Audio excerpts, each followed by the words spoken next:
Kaya mga ka-hybrid, meron po tayong mahalagang pupuntahan ngayong araw na ito. At gusto ko lang po i-share itong mga tatlong hybrid rice na malalakas pong umani nitong darating na dry season. So ilalagay ko po dyan sa aking description yung po pwede nyo pong kontakin para po maka-order po kayo nitong ganitong binhi. So nitong darating na dry season. So ang nakuhanan lang natin ay yung dalawang common na binablog ko, yung galing sa Syngenta, yung NK at yung S6003. Pero meron pa yung isa, yung RH9000. So yung inuhay niya halos same lang din po dun sa S6003, pero yung NK po ay mas kakaiba po ito ngayon dahil ginamitan po ito ng mechanical transplanter. So ano po yung pagkakaiba po dyan sa inyo? Ito po ay galing po sa mechanical transplanter at yung sa inyo versus manual transplanter po mga ka-hybrid. Pero bago yan, at tayo po ay magsha-shoutout na naman. So baka kala nyo hindi ko po kayo isi-shoutout ngayon at ako po ay nakapaglista na ng aking isi-shoutout ngayon, no? So yan, una-una natin isi-shoutout ay si Ma'am Karina Amorao from Licab, Nueva Ecija. So yung pangalawa natin isi-shoutout ay si Sir Ralph Agbayani.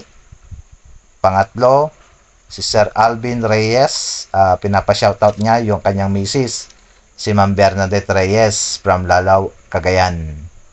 Ayan, sunod natin isi-shoutout ay si Sir Alex Berso, si Sir Aris Umali from Mindoro. Shoutout po sa inyo, Sir. Brian Porto, Isabela, Julito Sarito from Agmatic, Santa Fe, Romblon. At ang huli natin si-shoutout ay ito po ay solid natin na farmers na palagi po naka-standby sa ating channel na walang kasawa-sawa po nakakapanood.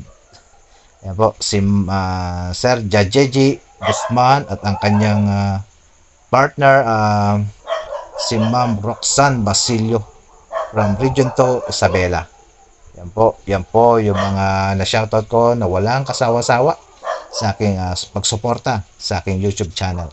So ngayon, ay dako na tayo ngayon sa ating pag-uusapan at pupunta ngayong araw na ito doon po sa lugar ng tinaniman po ng kanilang demo farm, Syngenta, tatlong hybrid rice na malalakas pong umani itong darating na dry season.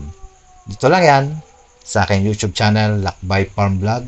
Ano pang hinihintay mo? At puntahan na natin mga ka-hybrid at hindi natin palalagpasin to kung gaano nga kakakapal itong ganitong hybrid rice na pwede nyo pong itanim nitong darating na dry season.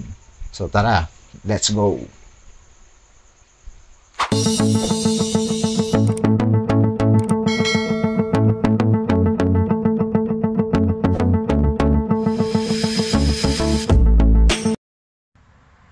Magandang araw mga ka-hybrid, Lakbay Farm Vlog, nagbabalik muli sa aking YouTube channel.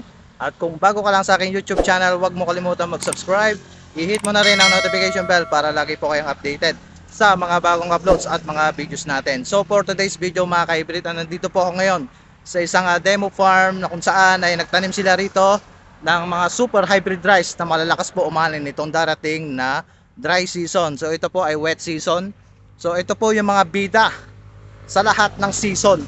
Ito nga mga ka-hybrid, so nandito sa akin likuran, ito ko pakita sa inyo yung mga gusto po magtanim nito at napakakapal po na kanilang mga inuhan, mga pinutel mga ka-hybrid. So ngayon, nandito ako ngayon sa demo farm ng Syngenta. Yan mga ka-hybrid, ayan sa likodan ko. Yan. Yan, kung saan nagtanim sila rito ng NK, S6003, at marami pang hybrid na pwede din makita natin dito, no, mga ka-hybrid. At may re-recommenda natin nitong darating na dry season mga ka-hybrid. So ano pang hinihintay nyo? Tingnan na natin itong tanim nila ito sa kanilang demo farm, itong NK at saka yung S6003. So tara, let's go! Isang magandang araw naman po mga ka-hybrid. At nandito ako ngayon, gusto ko ipakita sa inyo itong tanim nilang unang-una nating susulyapin itong NK 5017. Ito po yung aming tinanim noon na umani po kami ng 246 kaban sa 1 hektarya po. So makikita nyo kanyang mga inuhay ay ayan po ang itsura niya mga ka-hybrid, napakakapal.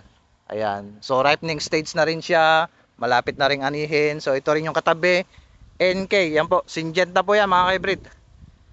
So yan, oh.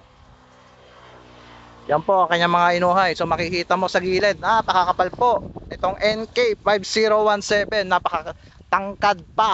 Ayan. Ayan oh. Ganda yan mga ka-hybrid oh.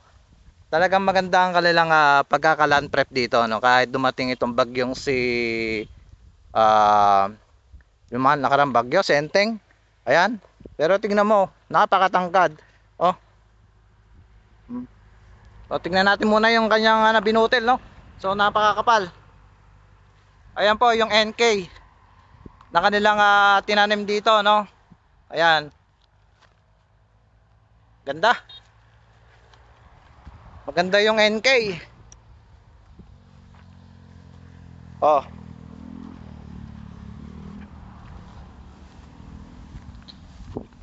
So, tingnan natin sa ilalim oh. Ganda oh. Oh. Yan po yung actual ng kaya lang tinamaan din siya ng pulse smooth. Ayan oh. Oh. So hindi talaga makawala. Ayan po, maraming pulse smooth. O yung kulugo. Ayan siya. So hindi rin nawawala yung stem borer. Ayan, uban. May stem borer din siya. So hindi talaga maiwasan niya sa tagulan. Ayan ang mga ka-hybrid oh. Yan. So punta tayo doon. Sa gawin doon punta tayo doon. At tingnan natin yung kanila pang ibang hybrid rice. Yan.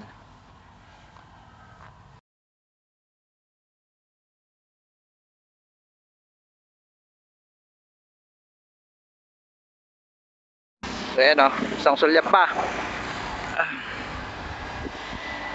Alternate wetting and dry season. AWD NK ng Syngenta. Ayan.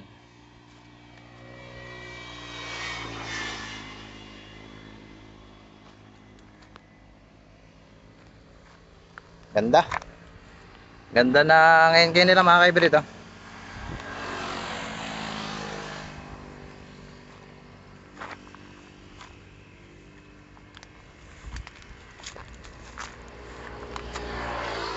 Farmer Practice NK5017. Ayan.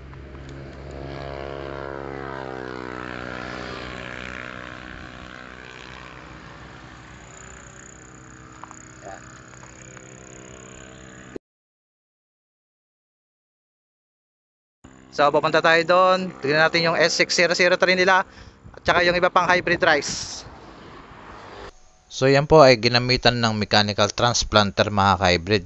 Kung bakit ganyan po kakapal po yung kanyang mga inuhay o butil dito po sa kanilang tanim na NK5017. Ang problema lamang ay inatake pa rin po ito ng pulse smooth at senyales na tatama po ito sa kanilang area.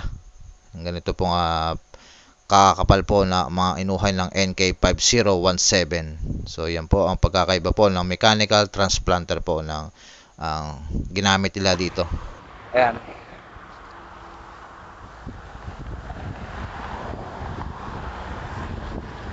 S6003.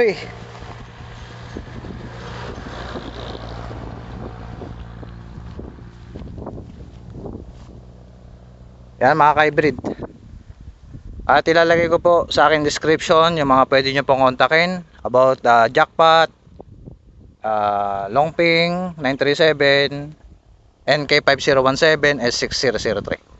Yan po. So yan lang po, ay isang magandang araw na po at ingat muli at God bless.